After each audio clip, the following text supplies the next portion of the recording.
Karena keadaannya sudah membaik, Yuji diizinkan pulang. Jiwon mengantarkannya dan berniat merawatnya seharian. Demi mendapatkan perhatian, Yuji berbohong jika tangannya masih sakit, sehingga tak bisa makan sendiri. 안 아파요? 이제 괜찮아요? 뭐예요 진짜.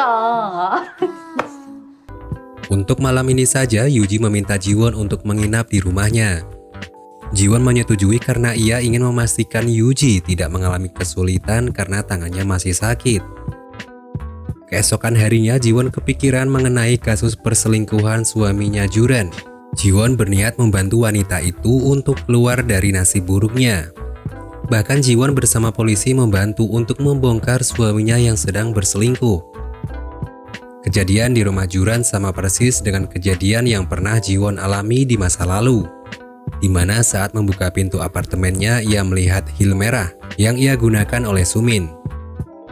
Saat berhasil mendobrak pintu apartemen, suami Juran tidak terbukti melakukan hal tak senonoh karena selingkuhannya itu mengaku hanya ingin memberikan makanan. Saat akan meninggalkan Juran dengan suaminya untuk berbicara empat mata, Jiwon memecahkan sebuah meja kaca dengan tongkat golf yang ada di situ, agar Juran tidak tewas dengan cara yang sama seperti dirinya.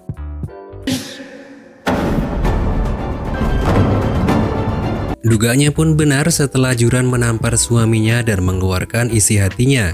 Ia didorong dan terjatuh. Beruntung saja meja kaca yang memang sudah dipecahkan itu tidak membuat Juran terluka. Setelah menyelesaikan urusannya di kantor polisi, Jiwon meminta Juran untuk tidak menemui suaminya seorang diri. Ia juga menyuruh Juran untuk menelponnya jika membutuhkan bantuan. Namun tiba-tiba Tuan Lee datang bersama Yuji. Keduanya menawarkan bantuan untuk menemaninya Juran yang akan menemui pengacara. 만난다면서요. 나랑 얘기하면 됩니다. Saat tiba di rumah, Yuji berkata jika Jiwon tak perlu khawatir terhadap Tuan Lee karena pria itu selalu menepati perkataannya. Ia pun dibuat bingung dengan kasus yang menimpa Juran yang sedikit berbeda darinya.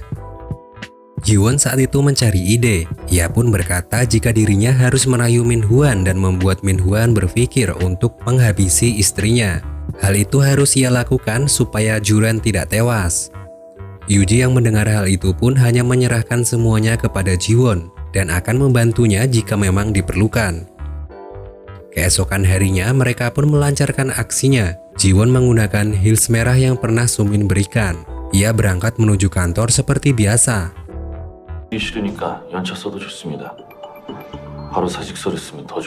Namun ia dan Yuji membuat drama seolah dirinya dan Jiwon putus akibat Jiwon yang hanya mengincar hartanya saja. Min Hwan yang menguping pembicaraan itu pun dibuat percaya akan hal itu. Malam harinya, Jiwon merayu Min Hwan dengan mengajaknya minum bersama. Jiwon memberitahu harta yang ia miliki dan menyebut jika semua itu didapatkan dari kakek Yuji dengan satu syarat. Ia harus memutuskan hubungan dengan Yuji. Min Hwan pun dibuat percaya. Bahkan Jiwon meminta Min Hwan untuk meninggalkan Sumin dan kembali kepada dirinya. Min Hwan terkejut dengan apa yang diucapkan Jiwon. Ia pun terus berpikir jika ia bisa menguasai harta yang Jiwon miliki jika keduanya bisa bersama lagi.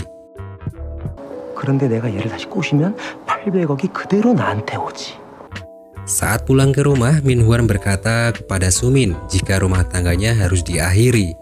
Sumin pun sepertinya sudah berpikir jika dirinya memang akan ditinggalkan karena Min Hwan kembali kepada Jiwon. Sebelumnya Tuan Lee memang sudah memperingatkan Sumin akan hal itu. Di tempat lain, Yunho sedang kebingungan karena restoran tempatnya bekerja tiba-tiba ditutup. Ketika sedang mencoba menelepon bosnya, seorang wanita keluar dari restoran tersebut yang tak lain adalah Yura. Ternyata Yura yang membuat bosnya menutup restoran karena ia membelinya dengan harga 2 kali lipat. Ia kemudian mengajak Yunho bekerja sama dengannya. Dan jika Yunho setuju, restoran tersebut akan menjadi miliknya. 가게를 갖는다. 직업을 잃는다. Malam harinya, Yunho mengajak Hyun untuk bertemu. Ia pun berkata perihal dirinya yang sedang menganggur. Di saat itulah Hyun teringat akan proyeknya yang terkendala akibat kekurangan staf.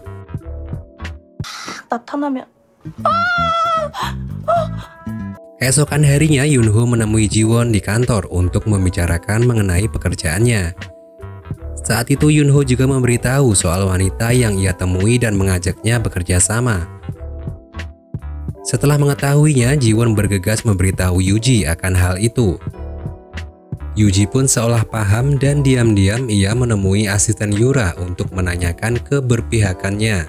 Yuji berkata jika sebentar lagi ia akan menjatuhkan Yura. Akhirnya asisten Yura mau bekerja sama dengan Yuji. 날 도와준다. 둘, 오유라와 함께 침몰한다. Dari situlah Yuji mengetahui jika Yura berniat menghabisi ayah Sumin dan ibunya Jiwon. Ia meminta asisten Yura untuk membelikan sebuah heels merah yang sama dengan miliknya Jiwon. Terlihat keduanya juga menculik ayah Sumin dan ibunya Jiwon, lalu memasukkannya ke sebuah mobil yang sudah diberi gas beracun, seolah keduanya mengakhiri hidup. 뭐해? 내가 불 붙일까? Sementara itu di kantornya Jiwon yang akan pulang dibuat terkejut dengan teror yang ia dapatkan dari Minhwan. Karena Minhwan merasa terhina setelah Jiwon membatalkan kencannya dengan tiba-tiba. 웃어? 나랑 얘기해야지. Ketakutan Jiwon seketika memuncak saat lampu kantor padam, yang membuatnya bersembunyi di bawah meja. Saat itu Minhwan mengetahuinya dan mengejar kemana Jiwon pergi. Minhwan menunjukkan perilaku kasarnya, sambil berkata jika Jiwon memang pantas dihabisi. 근데 이번에 확실히 죽여. 아니면 내가 널 죽일 테니까. Minhwan yang semakin emosi dengan ucapan Jiwon itu lalu mencekiknya hingga Jiwon pingsan. Beruntungnya Yuji datang saat itu tepat waktu untuk menjemput Jiwon. Ia pun menghantam kepala Minhwan, lalu mengecek keadaannya Jiwon.